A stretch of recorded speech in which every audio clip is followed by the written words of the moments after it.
Good morning. Last video जो हम लोग का चला था वो था फर्स्ट ऑर्डर ऑफ रिएक्शन के बारे में चला। फर्स्ट ऑर्डर ऑफ रिएक्शन के बारे में हम लोग जीरो ऑर्डर ऑफ रिएक्शन के बारे में हम लोग पढ़े थे। तो जीरो ऑर्डर ऑफ रिएक्शन के बारे में हम लोग जाने थे और उसके हाफ लाइफ टाइम के बारे में भी हम लोग जाने थे। तो आज जो हम लोग न्यू टॉपिक स्टार्ट करेंगे वो हम लोग का होगा फर्स्ट ऑर्डर ऑफ रिएक्शन। ठीक है, तो चलिए टॉपिक डालिए।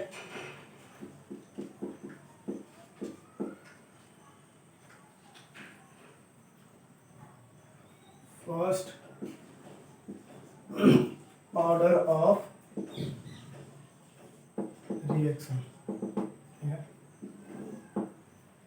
देखिए फर्स्ट ऑर्डर ऑफ रिएक्शन हमारा क्या कहता है। जीरो ऑर्डर ऑफ रिएक्शन के बारे में हम लोग जाने थे कि हमारा जो रिएक्शन का रेट था वो उसके रिएक्टेंट के कंसंट्रेशन के पावर के जीरो के क्या था, डायरेक्टली प्रोपोर्शनल था। तो इसमें हमारा क्या होगा भाई, इसमें फर्स्ट ऑर्डर बोल रहा है। तो फर्स्ट ऑर्डर बोल रहा है रिएक्शन का, तो मतलब कि इसमें भी हमारा जो रिएक्शन का रेट है वो रेट किसके ऊपर डिपेंड करेगा, रिएक्शन का रेट किसके डायरेक्टली प्रोपोर्शनल होगा, तो रिएक्टेंट के कंसंट्रेशन के पावर 1 के, मतलब उसके कंसंट्रेशन, रिएक्टेंट के कंसंट्रेशन का पावर अगर 1 है तो उसके डायरेक्टली प्रोपोर्शनल होता है हमारा क्या, रेट। तो जब रेट प्रोपोर्शनल होगा तो वही हमारा फर्स्ट ऑर्डर ऑफ रिएक्शन कहलाता है। ठीक है, या सिंपल भाषा में ये भी बोल सकते हैं हम लोग कि यहाँ पर हम लोग का जो रेट है रिएक्शन का रेट, वो रिएक्शन का रेट हमारे रिएक्टेंट के कंसंट्रेशन पर डिपेंड करेगा, रिएक्टेंट के कंसंट्रेशन पर डिपेंड करेगा या उसके डायरेक्टली प्रोपोर्शनल होगा ना। क्योंकि जीरो ऑर्डर में क्या था, हमारा रिएक्टेंट के कंसंट्रेशन पर डिपेंड नहीं कर रहा था, रिएक्टेंट के कंसंट्रेशन पर डिपेंड नहीं कर रहा था जीरो ऑर्डर में। लेकिन यहाँ पर जो है फर्स्ट ऑर्डर में हमारा रिएक्शन का रेट उसके रिएक्टेंट के कंसंट्रेशन पर डिपेंड करेगा। ठीक, तो उसके कंसंट्रेशन पे डिपेंड करेगा। तो वो कैसे करेगा, तो देखिए यहाँ पे जैसे कि अगर हम लोग ए से बी बना रहे हैं, तो यहाँ पे अगर हम लोग अकॉर्डिंग टू रेट लॉ देखें, अकॉर्डिंग टू रेट लॉ, तो रेट लॉ हमारा यही ना कहता है जी, रिएक्टेंट के कंसंट्रेशन के डायरेक्टली प्रोपोर्शनल। तो रिएक्टेंट का कंसंट्रेशन ए है, हम मान लिए, अब पावर में 1 होगा। काहे 1 होगा, काहे कि फर्स्ट ऑर्डर का है। तो R बराबर के डॉट ए के पावर में 1 लिखेंगे। तो अब बताइए ये जो R है, हमारा जो रेट है, वो किसके ऊपर डिपेंड कर रहा है रिएक्टेंट के कंसंट्रेशन के ऊपर डिपेंड करेगा ना। अरे पावर में 1 है तो आपका कंसंट्रेशन चेंज करेगा, तो पावर तो 1 है तो उससे कुछ मतलब है नहीं, क्योंकि वो तो उतना ही रहेगा।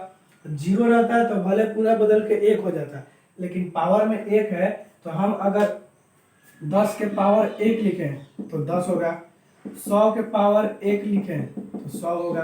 तो अब बताइए यहाँ पे ये हमारा जो कंसंट्रेशन होगा वही ना, उसी के ऊपर ना डिपेंड करेगा। ये तो वही बात कर रहा है कि फर्स्ट ऑर्डर ऑफ रिएक्शन उसी को कहा जाता है कि जिस रिएक्शन में उसका रेट उसके रिएक्टेंट के कंसंट्रेशन पर डिपेंड करता है, रिएक्टेंट के कंसंट्रेशन पर डिपेंड करता है।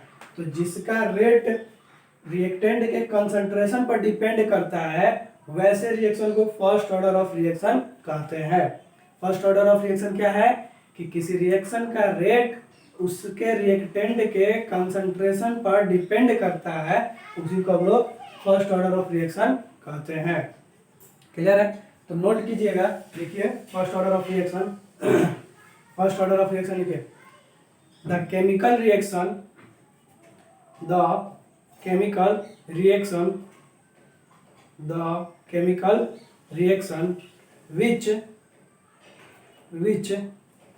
rate of reaction, which rate of reaction, which rate of reaction depend upon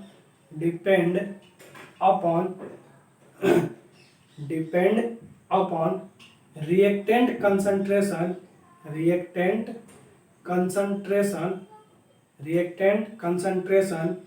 is called first order of reaction, is called first order of reaction।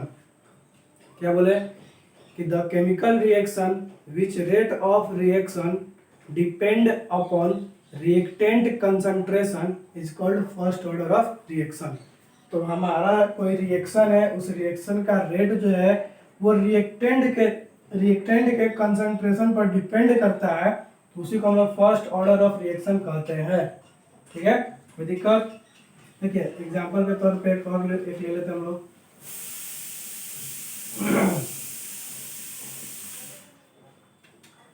देखिए H2O2 ये हम लोग को डिकम्पोज होके H2O प्लस हाफ O2 देता है। तो according to rate law, rate is directly proportional to H2O2 के पावर 1। ठीक है, क्योंकि फर्स्ट ऑर्डर से बिलोंग कर रहा है। तो R बराबर K डॉट H2O2 के पावर 1। अब यहाँ पे इसका पूछा जाए कि ऑर्डर ऑफ रिएक्शन क्या है, तो order of reaction equal to 1। ठीक है, ऑर्डर ऑफ रिएक्शन हमारा क्या होगा, 1 होगा। क्लियर है? ऑर्डर ऑफ रिएक्शन क्या होता है, पावर होता है। तो रिएक्टेंट के कंसंट्रेशन के जो पावर होता है उसके टोटल सम को हम लोग बोलते हैं। तो यहाँ पे तो एक ही रिएक्टेंट है तो इसका पावर 1 है, तो 1 इसका ऑर्डर ऑफ रिएक्शन होगा। नोट कर लीजिए।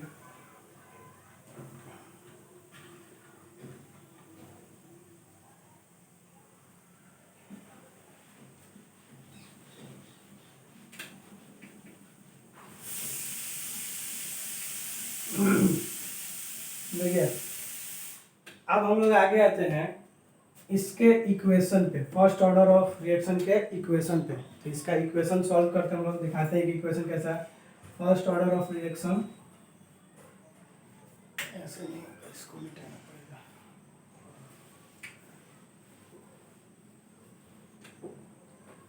देखिए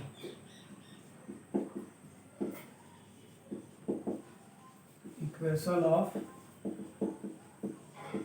फर्स्ट ऑर्डर ऑफ रिएक्शन। ठीक है, फर्स्ट ऑर्डर ऑफ रिएक्शन का इक्वेशन के बारे में बात होता है। तो देखिए सबसे पहले हम लोग क्या ले लेंगे, यहाँ पे रिएक्शन लेंगे A से B। ठीक है, तो T इक्वल टू 0 और T इक्वल टू T, दो टाइम है अलग अलग इंटरवल। तो T इक्वल टू 0 पर A का कंसंट्रेशन A है और B का 0 है। यहाँ पे T टाइम पे हो गया A माइनस एक्स और ये बन गया X बन गया। तो यहाँ पे हमारा इस तरह से बन गया। तो अब अकॉर्डिंग टू रेट लॉ देखें हम लोग, अकॉर्डिंग टू रेट लॉ, तो हमारा रेट लॉ यही ना कहता है जी, R is directly proportional to concentration of A के पावर 1। तो R equal to K dot A के पावर 1। क्लियर है? इतना होता है ये। अब हम लोग इधर काम करते हैं। तो देखिए ये तो हमारा रेट लॉ के अनुसार हो गया, रेट लॉ के अनुसार ये हो गया हमारा। तो इसी रेट लॉ पे हम लोग को इसको पुट करना है, लेकिन कब, हम लोग R इक्वल टू टी लेंगे, मतलब R टी पे, टी टाइम पर रेट हमारा क्या होगा, टी टाइम पर रेट हमारा क्या होगा। तो टी टाइम पर रेट हमारा कंसंट्रेशन A है ना, तो A का कंसंट्रेशन टी टाइम पे कितना हो रहा है, A माइनस एक्स हो रहा है। तो देखिए क्या करेंगे यहाँ पे हम लोग लिखेंगे एट टी टाइम। ठीक है, टी टाइम पे तो आर टी बराबर, यहाँ पे के है तो के रहेगा डॉट ए के पावर 1 है, तो ये मतलब ए का कंसंट्रेशन है ना, तो टी टाइम पे ए का कंसंट्रेशन कितना है, ए माइनस एक्स के पावर 1। अब ये जो आर टी है इसको हम लोग D x by D T लिख सकते हैं ना। ये के डॉट ए माइनस एक्स होगा, पावर में 1 है। तो अब देखिए ये जो हमारा a माइनस एक्स है ना, इसको हम लोग इधर नीचे लाएंगे और dt को इधर भेज देंगे। क्या करेंगे, a माइनस एक्स को इधर नीचे लाएंगे और इसको इधर भेज देंगे। तो बन क्या जाएगा, dx by A minus X बराबर k डॉट dt, यही बनेगा। बदल दिए इधर से उधर। अब हम लोग को क्या करना है, यहीं पे इंटीग्रेशन करना है। यहाँ पे क्या करना है, इंटीग्रेशन। तो टू टेक इंटीग्रेशन, ठीक है। तो इंटीग्रेशन जब लेंगे तो यहाँ पे ऐसे आ जाएगा, ये हो जाएगा dx by a minus X बराबर, ये k कांस्टेंट है तो बाहर रहेगा, और फिर यहाँ पे इंटीग्रेशन का साइन और dt। क्लियर है? तो अब देखिए ये a माइनस एक्स नीचे है, तो जब इसको इंटीग्रेट करेंगे हम लोग तो यहाँ पर आएगा हमारा माइनस एल एन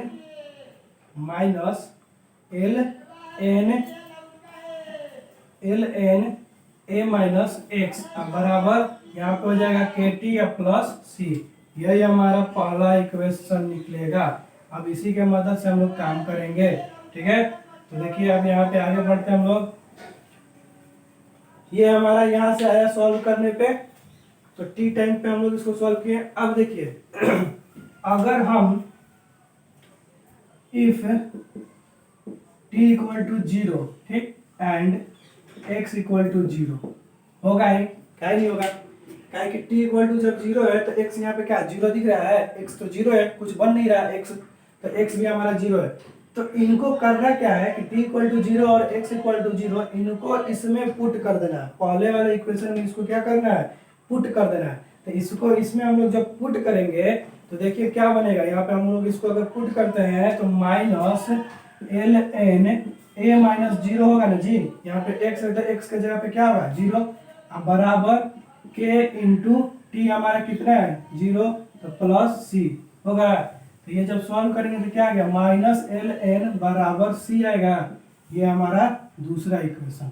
ठीक है, ये हमारा क्या आ गया, दूसरा इक्वेशन।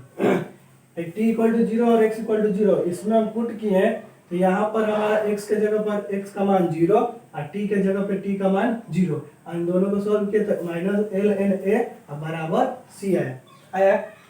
अब हमको करना क्या है कि ये सेकेंड इक्वेशन जो आया है उस सेकेंड इक्वेशन से c का जो वैल्यू है ना फर्स्ट वाले इक्वेशन में पुट कर देना है।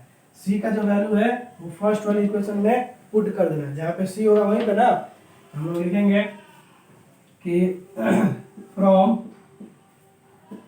equation to put the value of c in 1। ठीक है, c का वैल्यू हम लोग किस में पुट कर रहे हैं, 1 में। तो देखिए जब c का वैल्यू पुट करेंगे तो ये हमारा 1 वाला लिखाएगा ना, क्या लिखाएगा, minus L N A minus X बराबर, ये k और t तो रहेगा ही, k और t। अब देखिए ये प्लस c है, तो ये हमारा c बराबर कितना है, माइनस एल एन है, तो क्या आ जाएगा, माइनस एल एन ए आ जाएगा। आ गया। अब ये जब हमारा आ गया इसमें, तो एक और बात यहाँ पे नोट कर लीजिएगा कि एल एन जो होता है वो 2.303 लॉग के इक्वल होता है। ठीक है, एल एन हमारा 2.303 लॉग के इक्वल होता है। तो मतलब जहाँ जहाँ एल एन है वहाँ हम ये पुट कर सकते हैं 2.303 लॉग को। तो एल एन के जगह पे इसको हम पुट करेंगे, तो यहाँ पे एल एन है तो minus 2.303 log a minus x होगा बराबर के टी माइनस 2.303 लॉग ए। क्लियर है, हो गया। अब देखिए ये जो दिख रहा है कि ये लॉग इतना है और ये लॉग इतना है, मतलब ये दोनों एक ही कैटेगरी का है, तो हम इसको उठा के इस पार ला सकते हैं ना, इसको आरएचएस से एलएचएस तरफ लाएंगे।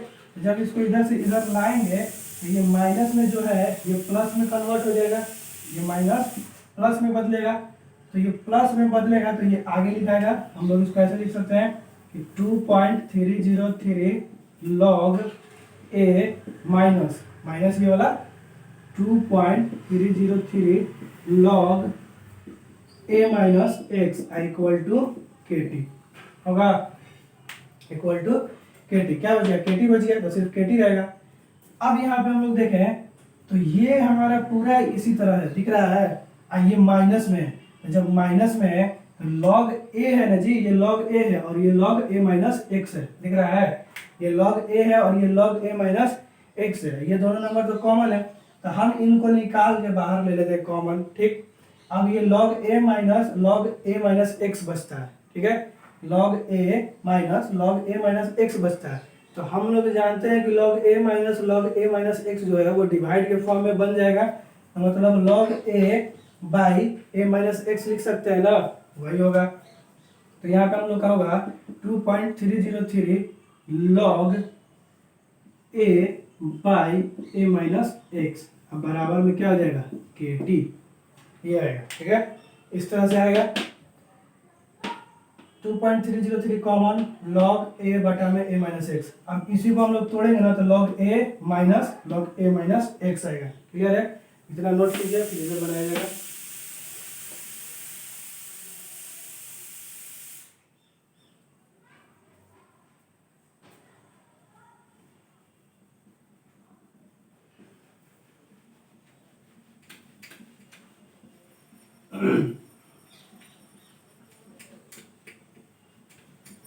देखिए हम लोग के पास जो आया है वो अब क्या आया है 2.303 log a by a minus x equal to k t. तो ये के टी है, तो हम अगर इस t को इस पार भेज दें, इस t को क्या करें इस पार भेज दें, तो जब t को इधर भेजेंगे तो बच क्या जाएगा k बचेगा।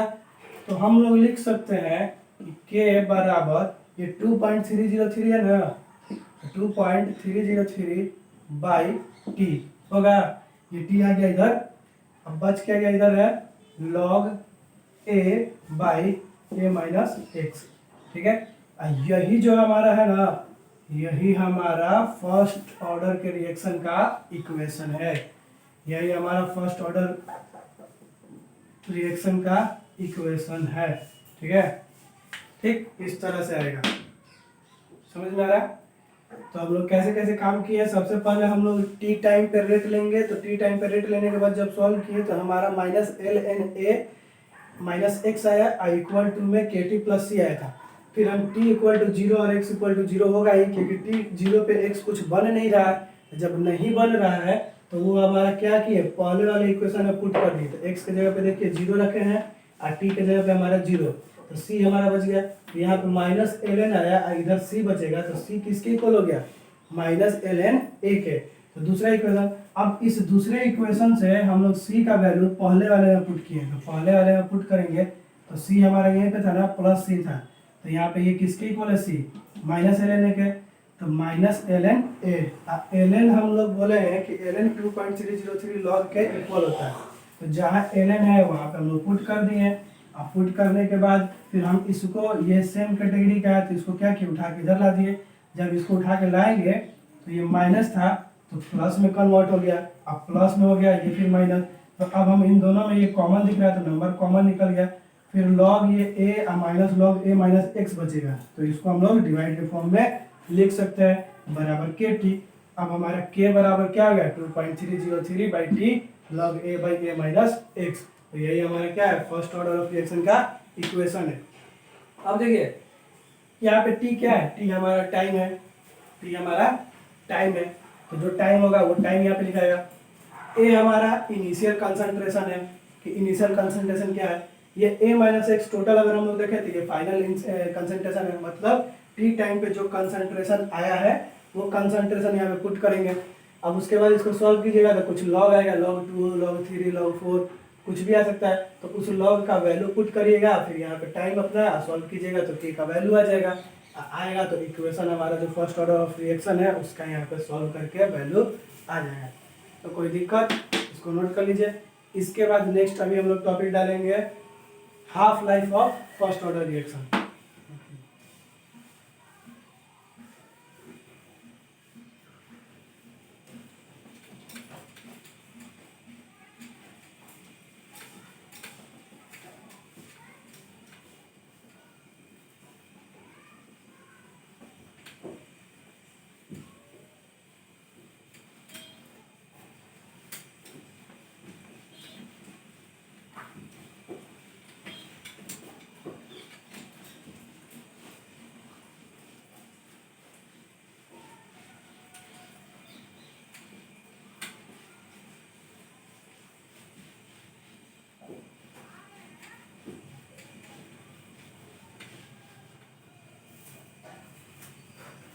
देखिए अगला जो टॉपिक है हम लोग का वो है हाफ लाइफ।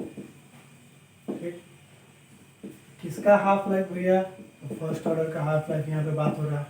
ठीक है, फर्स्ट ऑर्डर के हाफ लाइफ के बारे में बात हो रहा है।